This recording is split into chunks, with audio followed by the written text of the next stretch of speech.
Saudara, tema yang saya bawakan pada hari ini adalah siapakah Yesus Kristus? Siapakah Yesus Kristus? Nah, tidak dapat disangkal bahwa Yesus dipandang sebagai seorang yang pernah hidup sekitar 2000 tahun yang lalu. Boleh dibilang setiap agama besar, mereka berpandangan bahwa Yesus adalah seorang nabi, guru yang baik, orang yang saleh, dan benar-benar pernah ada pada 2000 tahun lalu. Tetapi masalahnya adalah Alkitab, Bible orang Kristen mengajarkan bahwa Yesus itu bukan hanya sekedar nabi, bukan hanya sekedar manusia, tetapi ia adalah Tuhan. Bukan hanya sekedar guru yang baik, bukan hanya sekedar tabib, atau bukan hanya sekedar orang yang saleh. Dan inilah yang menjadikan perdebatan demi perdebatan. Tetapi tidak masalah, yang penting iman kepercayaan dari setiap orang percaya itu bahwa Yesus adalah Tuhan. Menjadi pertanyaan lagi, jadi sebenarnya siapakah Yesus itu? Apa kata Alkitab mengenai dia? Pertama-tama, mari kita lihat kata Yesus, Yohanes 10 ayat 30. Mari kita melihat Yohanes 10 ayat 30, demikian firman Tuhan. Aku dan Bapa adalah satu. Jadi Yesus katakan, aku dan Bapa di surga adalah satu. Nah, saudara, sekilas kelihatan ini merupakan sebuah proklamasi, deklarasi bahwa Yesus adalah Allah. Namun, kalau dilihat dari respon orang-orang Yahudi terhadap pernyataan ini, di situ katakan, kalau Yohanes pasal 10 ayat 33 lagi kita coba baca, Yohanes 10 ayat 33, di situ dikatakan, jawab orang Yahudi itu, bukan karena suatu pekerjaan baik, maka kami mau melempari engkau. Melainkan karena engkau menghujat Allah. Dan karena engkau sekalipun hanya seorang manusia saja, menyamakan dirimu dengan Allah. Jadi Yesus mengatakan dirinya itu dengan Bapa satu, tetapi hal ini merupakan respon pertentangan darah orang itu. Ya, Yohanes 10 ayat 13. Orang Yahudi sebenarnya mengerti pernyataan Yesus itu sebuah pengumuman, deklarasi bahwa dirinya itu benar-benar adalah Allah. Maka dalam ayat-ayat berikutnya, Yesus pernah mengoreksi orang Yahudi, mengatakan, saya tidak mengaku diri sebagai Allah. Hal ini menunjukkan bahwa Yesus betul-betul telah menyatakan dirinya adalah Allah dan berkata, aku dan Bapa adalah satu.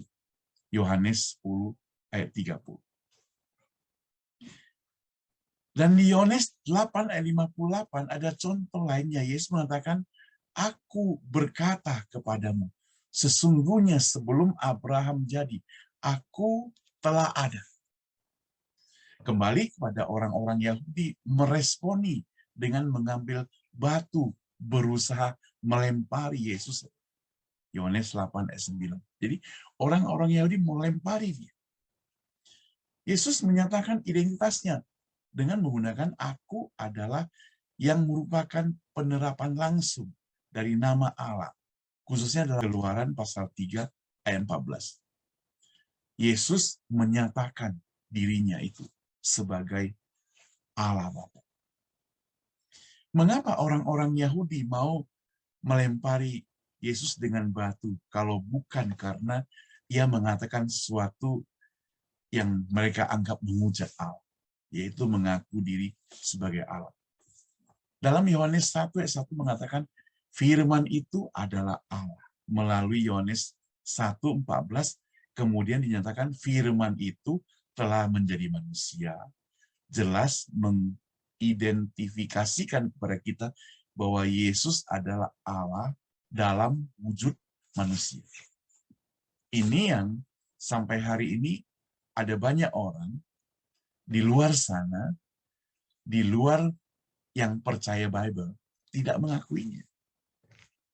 Bahkan murid Tuhan Yesus yang penuh keraguan itu, Thomas, salah satu rasul, mengatakan bahwa, ya Tuhanku dan Allahku. Satu-satunya rasul yang sebenarnya tadinya dia ragu. Yohanes 20 ayat 28. Yesus tidak mengoreksi lagi.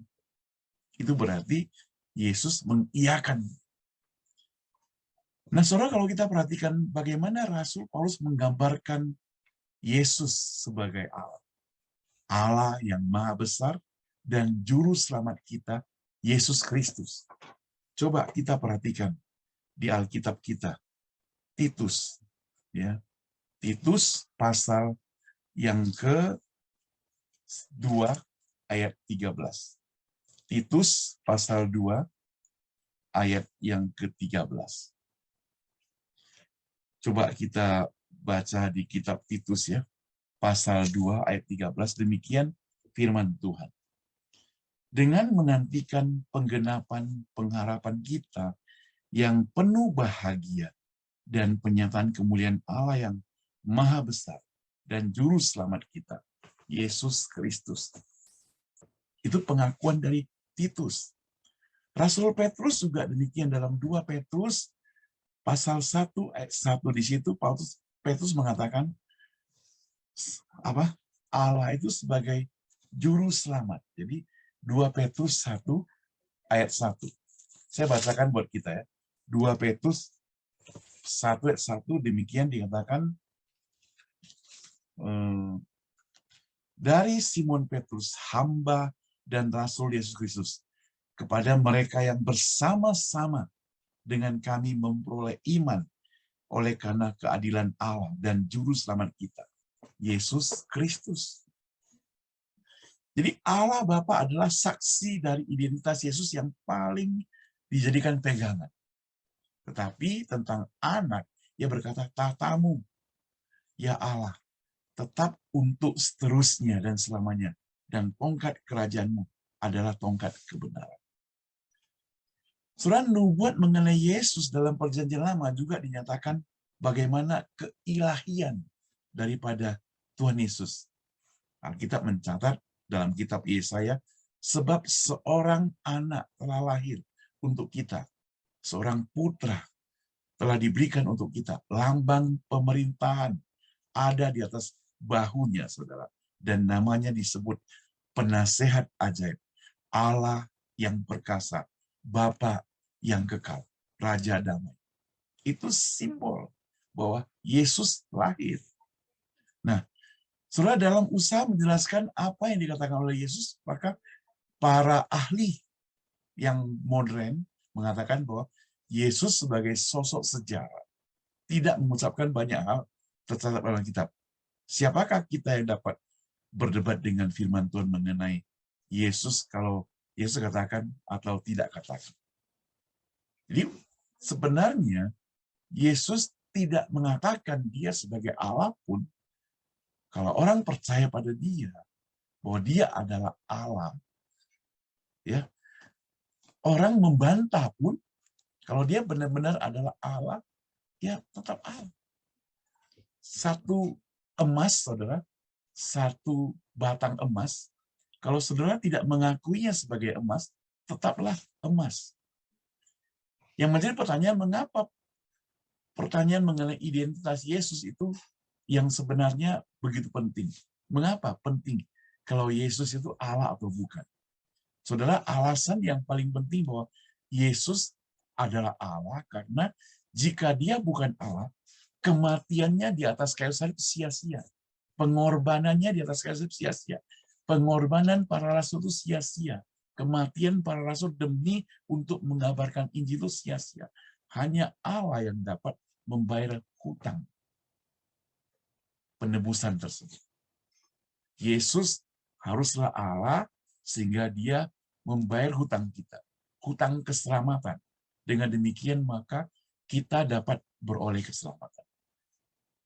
Jadi keselamatan hanya tersedia melalui iman. Kepada siapa? Kepada Yesus Kristus. Sebab Alkitab mencatat di bawah kolong langit tidak ada kuasa yang lebih tinggi daripada Yesus Kristus. Karena dia adalah Tuhan dan Juru Selamat. Jalan keselamatan satu-satunya. Bahkan Yohanes 14 ayat 6 mencatat, Akulah jalan dan kebenaran hidup. Tidak ada seorang pun yang datang kepada Bapa kalau tidak melalui aku. Nah, saudara, itu sedikit gambaran siapakah Yesus. Makanya kita perlu percaya kepada dia. Karena dia adalah Tuhan. Dia bukan sekedar ciptaan. Dia tidak diciptakan. Tapi dari permulaan dari ciptaan. Artinya sebelum semuanya ada, dia sudah ada. Pada mulanya adalah firman. Firman itu bersama-sama dengan Allah. Yesus, Yohanes pasal 1. Jadi pada awalnya, Alfa dan Omega, sebelum semuanya ada, dia sudah ada. Saudara yang dikasihi Tuhan, itu sebabnya mengapa dia perlu datang ke dunia ini, karena dia ingin menyelamatkan manusia. Jadi dia datang ke dunia dengan wujud 100% sebagai manusia, juga 100% Allah. Bukan 50-50. Kalau dia 100% adalah Allah, dan 100% adalah manusia, dan dia adalah manusia yang tidak berdosa. Satu-satunya manusia yang tidak berdosa. Dan satu-satunya manusia yang setelah mati, bangkit dari kubur. Artinya, naik ke surga, menjadi juru selamat kita. Jadi saudara, kalau hari ini saudara masih ragu, kalau hari ini saudara masih mempertanyakan, maka perlu baca Alkitab lebih banyak. Perlu merenungkan firman Tuhan. Dan bukan hanya baca. Kalau baca mungkin Anda mau cari kesalahannya. Tapi baca dan percaya. Mempercayakan hidup kita kepada dia. Niscaya engkau akan mendapatkan keselamatan. Kita adalah orang berdosa. Orang yang berdosa tidak begitu gampang memahami bagaimana ketidakberdosaan Tuhan Allah. Itu sebabnya perlu penyerahan diri. Dan belajar firman Tuhan bukan hanya berdasarkan logika, pengetahuan, tapi perlu hati, perlu iman, supaya engkau begitu belajar, engkau juga diperbaharui hidupnya. Dan makin hari, makin mengenal Tuhan, cinta kepada Tuhan, dan percaya kepada dia sebagai juru selamat. Kiranya Tuhan Yesus memberkati engkau. Amin.